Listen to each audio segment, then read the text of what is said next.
তিন ধরনের বড়শি, flat type, lock type, narrow type, তাই না? এখন পেন্সিল কাটিংটা কি? একই লেখা বারবার বিভিন্ন স্থানে দ্রুত এবং কম সময়ে একই সাইজের লেখা ছাপ দেওয়ার জন্য যে পদ্ধতি অবলম্বন করা হয় তাকে পেন্সিল কাটিং বলে। একই লেখা বারবার দ্রুত এবং কম সময় বেশি ছাপ দেওয়ার জন্য যে ব্যবস্থা করা হয় সেটা হচ্ছে পেন্সিল। এখন আমরা বাংলাদেশ নাকি? ঠিক আছে, এখন লিখি, মনে করো যে আমরা লিখলাম আমরা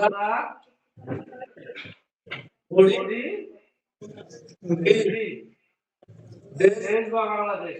ঠিক আছে, এখন এই যে লেখাটা লিখলাম একটা কাগজে, মোটা কাগজ আছে না, ড্রয়িং শিট আছে, ড্রয়িং শিটের উপর লিখলাম, লেখার পরে সুন্দর করে ওই যে গ্যাপ গুলা আমরা কেটে নিলাম, লেখার গ্যাপটা কেটে নিলাম, একবার কেটে নিলাম, কেটে নেওয়ার পরে কি করলাম, ওই কাগজটা থাকলো না,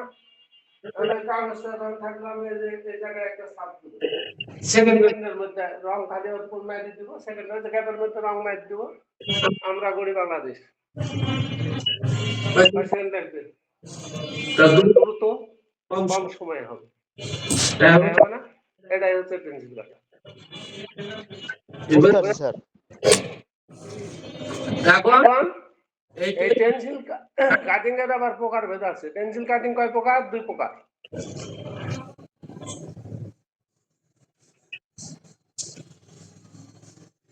পেন্সিল কাটিং দুই প্রকার, স্থায়ী পেন্সিল কাটিং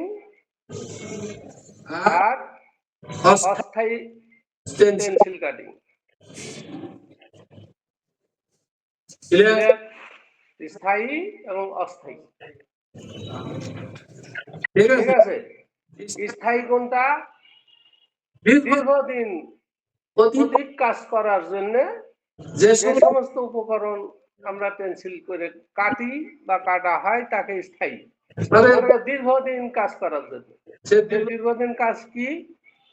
যেমন টিন কাটি যদি আমরা করি, প্লেন শীট যদি আমরা কাটি করি, তারপর হচ্ছে তামা ইত্যাদি ধাতব পদার্থ, এগুলাতে যদি আমরা করি দীর্ঘটা কাজ করা যাবে, সহজে নষ্ট হবে না। সেগুলা কি? স্থায়ী।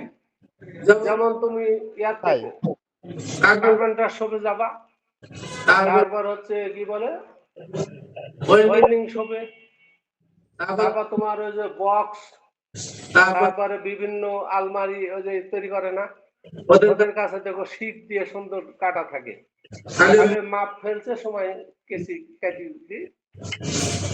তিন কাটা, ওটার নাম আবার কি? কেসি না, সিজার হচ্ছে কেসি নাকি? সিজার হচ্ছে কাগজি যেটা আমরা বলি, আর ওটার নাম আবার তিন কাটা, যেটা দিয়ে তিন কাটে। বুঝতে পারছি? ওটা দিয়ে কি করছে? সেকেন্ডের মধ্যে ওটা কেটে ফেলাচ্ছে। কি জন্য সুবিধা? পেন্সিল। তাহলে দ্রুত কাজ করতে পারছে, সময় কম লাগছে। Pencil, pencil clear? তাহলে স্থায়ী কোনটা? টিন, প্লেন শীট, তামা ইত্যাদি ধাতব পদার্থের যেগুলো আমরা করে রাখি, সেটা হচ্ছে দীর্ঘদিন ভাবে কাজ করার জন্য, সেটা হচ্ছে স্থায়ী পেন্সিল নাকি? তারপর হচ্ছে অস্থায়ী পেন্সিল, স্বল্প সময়ের কাজ করার জন্য যে সমস্ত উপকরণ পেন্সিল করা হয় তাকে অস্থায়ী। ওগুলা কি? মোটা কাগজ, মোটা কাগজের উপর করে না। তারপর হচ্ছে আর্ট শীট, বিশেষ করে কাঠমিস্ত্রিরা করে, কাগজের উপরে করে। আর্ট শীট আছে, আর্ট শীট মানে ড্রয়িং শীট। ঠিক আছে, কাগজের যেগুলা, এগুলা হচ্ছে অল্প সময়ের জন্য। এটা কি দীর্ঘদিন রাখা যাবে? রাখা গেলেও দেখা যাচ্ছে 1 মাস, 2 মাস, 3 মাস না 6 মাস পর নষ্ট হয়ে যাবে। অথবা একটা কাগজ কাটি আমরা নিলাম, এই যে এখন ভোটের সময় দরকার, কিন্তু পরবর্তীতে আর ওটার প্রয়োজন নাই, 1 বছর আর দরকার হবে দরকার হবে না, এগুলো অস্থায়ী। কাজ শেষ, নিশ্চয়। তাই। ঠিক ঠিক আছে, আছে। তাহলে তাহলে এটা হচ্ছে কি পেন্সিল কাটা নাকি? তাহলে পেন্সিল কাটা কয় প্রকার? স্যার পেন্সিল কি আমরা দুই প্রকার। বুঝলাম? পেন্সিল পেন্সিল কি আমরা বুঝছি তো নাকি? দ্রুত দ্রুত এবং কম সময়ের স্যার। জন্য কি কি লেখা কি কি করবো করবো আমরা? যে যে পদ্ধতিতে কাটা হয়, কাটা, সেটা সেটা হচ্ছে পেন্সিল। পেন্সিল দুই প্রকার, কাটিং দুই প্রকার, সেটা হচ্ছে স্থায়ী আর অস্থায়ী। স্থায়ী স্থায়ী কি অস্থায়ী কি সেটা আমরা বলে দিলাম নাকি? হ্যাঁ?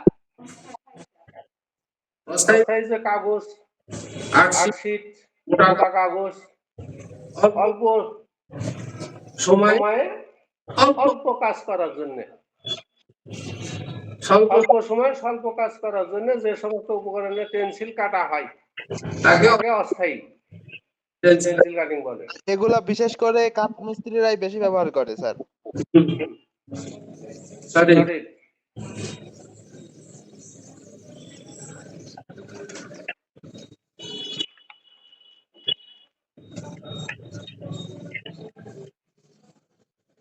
এবং এবং যারা পেন্টের কাজ করে দেখো পেন্টের ওদের ওদের ওই শীট দিয়ে কাটি রেখে দেয়, বিভিন্ন সংখ্যা সেকেন্ডের মধ্যে লিখে ফেলে দিচ্ছে, বুঝলেন? সেকেন্ডের মধ্যে ছাপ দিয়ে চলে যাচ্ছে। ঠিক ঠিক আছে, আছে, ওদের পেন্সিল করাই থাকে, তাহলে খালি ওটা বসা দেয় আর ওই যে রং ইয়া করে দিলে ইয়া ইয়া বলো। গুলা হয়ে গেল। আচ্ছা, আচ্ছা, তো এখন তোমার আমরা ব্লকটা টাইপ যে ব্লক করছি সেটা সেটা বাংলা এবং ইংরেজি একই জিনিস, শুধু বাংলা এবং ইংরেজির ক্ষেত্রে। কি কি বুঝাইতে পারছি? বাংলা এবং ইংরেজির ক্ষেত্রে একটা হচ্ছে বাংলা ব্লক আর একটা ইংরেজি ব্লক, ওই ওই একই জিনিস। ব্লকটা ব্লক টাইপ, ফ্ল্যাট টাইপ আর হচ্ছে ন্যারো টাইপ। ওটা এটা হচ্ছে বাংলা আর আর এটা এটা হচ্ছে ইংলিশ, ইংরেজি, ইংরেজি। ওটা হচ্ছে বাংলা ব্লক, এটা এটা হচ্ছে ইংরেজি ব্লক।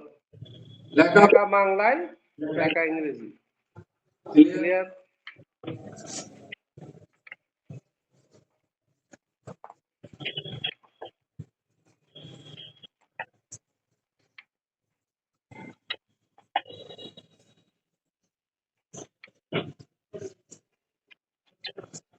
তারপর তারপর হচ্ছে কি জয়েন্ট।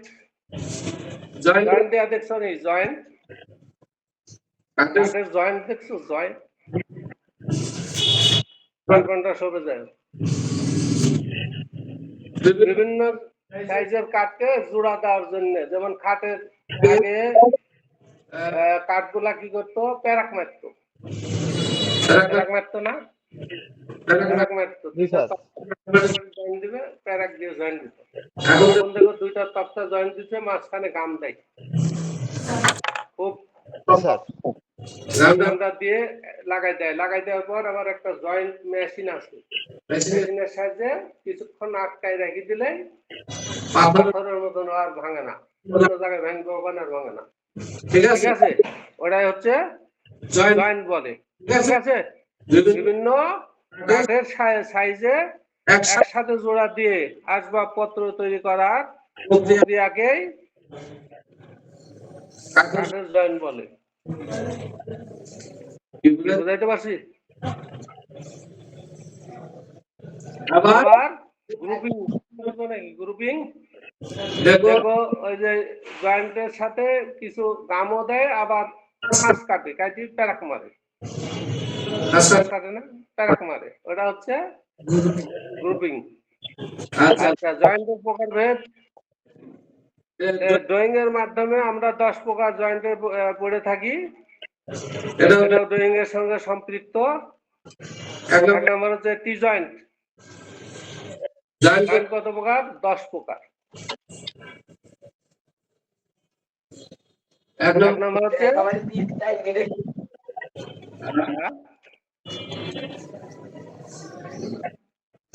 কাঠের জয়েন্ট, কাঠের জয়েন্ট 10 প্রকার। নাম্বার ক টি জয়েন্ট। নাম্বার খ কাঠ জয়েন্ট।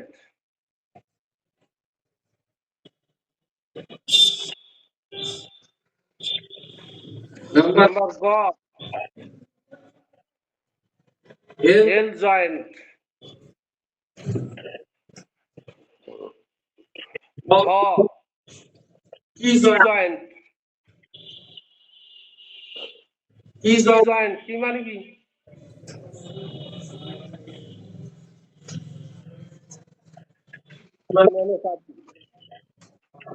কি জয়েন্ট তারপর হচ্ছে রিবিট জয়েন্ট রিবিট জয়েন্ট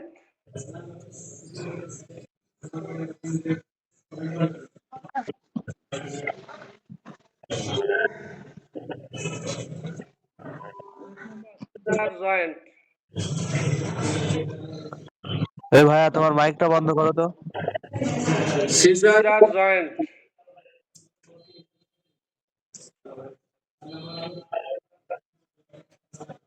তারপর তারপর যে ডেপটল জয়েন্ট ডেপটল জয়েন্ট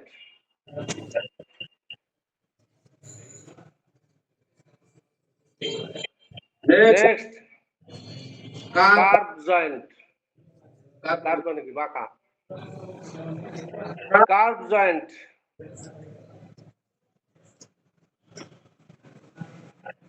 তারপর হচ্ছে half lap joint half lap joint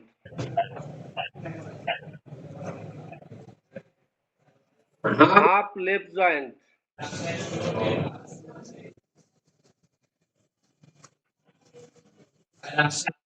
half lap joint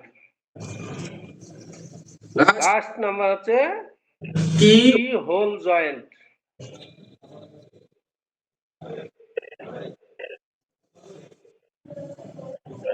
তাহলে কাঠের জয়েন্ট কয় প্রকার 10 প্রকার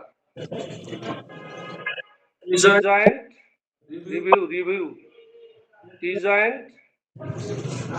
part joint L joint T joint rivet joint scissor joint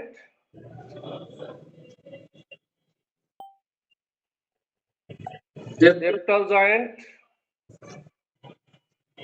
curve joint half lap joint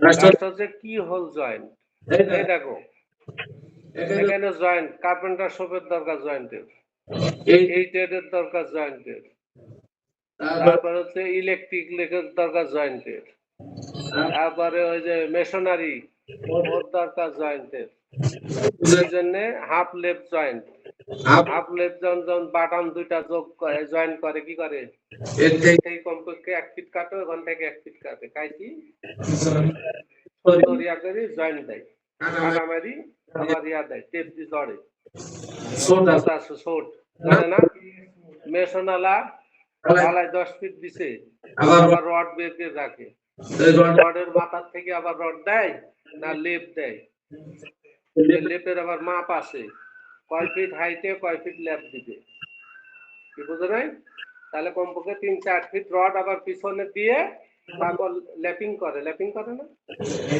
lapping করি জি স্যার ল্যাপিং করে গুনা দিয়ে বাঁধে।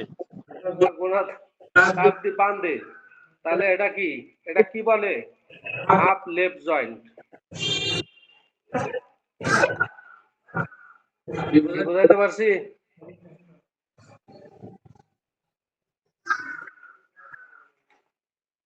আজকে পর্যন্ত আল্লাহ তৌফিক দিলে আগামীকালকে আবার 10:30 থেকে ক্লাস হবে আর যারা বই নিতে চাও আবার বলছি তারা যোগাযোগ করে বই নিবা আর যারা নিকটে আসো তারা বাড়িতে বসে না থাকি পারলে ক্লাসটা করে যায় সবচেয়ে বেটার